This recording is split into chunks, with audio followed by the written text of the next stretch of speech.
তুমি কি জানো মাউন্ট এভারেস্টের উচ্চতা 8,848 মিটার হওয়া সত্ত্বেও সেখানে হাজার হাজার মানুষ উঠে গেছেন, কিন্তু তার থেকে অনেক কম উচ্চতায় একটি পর্বত আছে যা আজ পর্যন্ত কেউ জয় করতে পারেনি।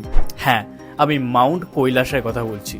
এমন একটি পর্বত যেখানে পা রাখলে নাকি সময় দ্রুত চলতে শুরু করে, যেখানে কম্পাস কাজ করা বন্ধ করে দেয় এবং যেখানে গেলে মানুষের নখ আর চুল কয়েক দিনেই কয়েক ইঞ্চি বেড়ে যায়। আজ পর্যন্ত কেন কোনো আধুনিক টেকনোলজি কৈলাস পর্বতের চূড়া স্পর্শ করতে পারেনি? আজকের ভিডিওতে আমি ধ্রুব তোমাদেরকে নিয়ে যাব পৃথিবীর সেই রহস্যময় বিন্দুতে যাকে বলা হয় দ্য অ্যাক্সেস মুন্ডি বা পৃথিবীর কেন্দ্র। কৈলাসে যারা গিয়েছেন তাদের অভিজ্ঞতার কথা শুনলে তোমাদের গায়ের লোম খাড়া হয়ে যাবে।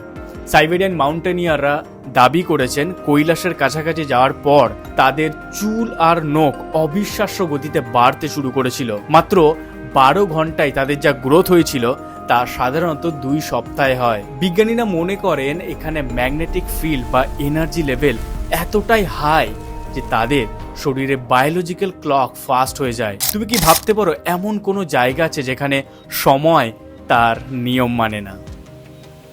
রাশিয়ান বিজ্ঞানীরা একটি অবিশ্বাস্য দাবি করেছেন। ডক্টর আর্নস্ট মুলদাশেভ তার মতে কৈলাস আসলে কোনো প্রাকৃতিক পর্বত নয়, বরং এটি পৃথিবীর বড় ম্যান মেড পিরামিড। কৈলাসের 4টি মুখ ঠিক 4টি দিক নির্দেশ করে। শুধু তাই নয়, এর গঠন গিজার পিরামিডের সাথে হুবহু মিলে যায়। তারা মনে করেন এটি একটি বিশাল ভ্যাকুয়াম এনার্জি জেনারেটর যা পৃথিবীর এনার্জি গ্রিডকে নিয়ন্ত্রণ করছে। এটি কি কোনো উন্নত প্রাচীন সভ্যতার কাজ, নাকি এর পিছনে লুকিয়ে আছে অলৌকিক কোনো শক্তি? কৈলাসের নিস্তব্ধতার মধ্যে এক অদ্ভুত শব্দ শোনা যায়। যারা সেখানে গেছেন তারা বলেন পাহাড়ের গায়ে কান রাখলে মৃদু ধ্বনিতে ওম অথবা ডমরুর শব্দ শোনা যায়।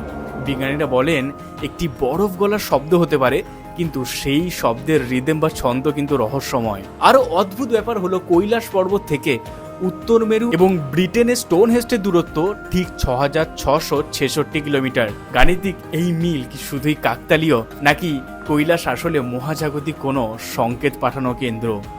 কেন মানুষ এভারেস্টে উঠতে পারলেও কৈলাসে পারে না?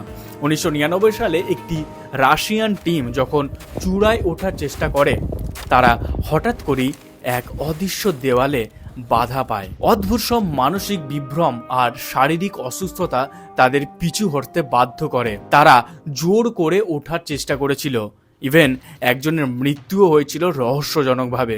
হিন্দু ধর্ম মতে এটি দেবাদিদেব মহাদেবের বাসস্থান, আর তিব্বতীদের মতে এটি মহাদেবের ঘর। হয়তো এই পর্বতটি আমাদের বর্তমান চেতনার বাইরের কোনো ডাইমেনশনে বাস করে, যেখানে প্রবেশের অনুভূতি সাধারণের নেই। কৈলাসের নিচে দুখানা বিশাল হ্রদ আছে। একটি নাম হলো মানস সরোবর, যেখানে জল শান্ত এবং পবিত্র, আর ঠিক পাশেই রাক্ষস তাল, যার জল নোনা এবং সেখানে কোনো মাছ বা জলজ প্রাণী বাঁচতে পারে না। মজার বিষয় হলো এই মানস সরোবরের আকৃতি অনেকটা সূর্যের মতো এবং রাক্ষস তালের আকৃতি হলো চন্দ্রের মতো, যেগুলো আলো এবং অন্ধকারের প্রতীক, বা এক কথায় ভালো এবং মন্দের প্রতীক। এত কিছু জানার পর আমি এটুকুই বলতে পারি, কৈলাস আমাদের শেখায় যে বিজ্ঞানের সীমানার বাইরেও এমন কিছু আছে যা আমাদের কল্পনাকে হার মানায়। জীবনের লক্ষ্য ঠিক কৈলাসের মতোই অটল এবং রহস্যময় হওয়া উচিত। লোকে তোমাকে নিচে টানার চেষ্টা করবে, কিন্তু তোমার ফোকাস থাকবে চূড়ায়। পরিশ্রম করো নিঃশব্দে, আর নিজের ভেতরে সেই পজিটিভ এনার্জি তৈরি করো যা কৈলাসের মতো অজেয় হবে। ভিডিওটি ভালো লেগে থাকলে সাবস্ক্রাইব করো আর কমেন্টে লেখো হর হর মহাদেব। তুমি কি বিশ্বাস করো কৈলাস কোনো এলিয়েন টেকনোলজি, নাকি আমাদের দেবাদিদেব মহাদেবের বাসস্থান? তোমার মতামত জানার অপেক্ষায় রইলাম। দেখা হচ্ছে পরের কোনো ইন্টারেস্টিং ভিডিওতে।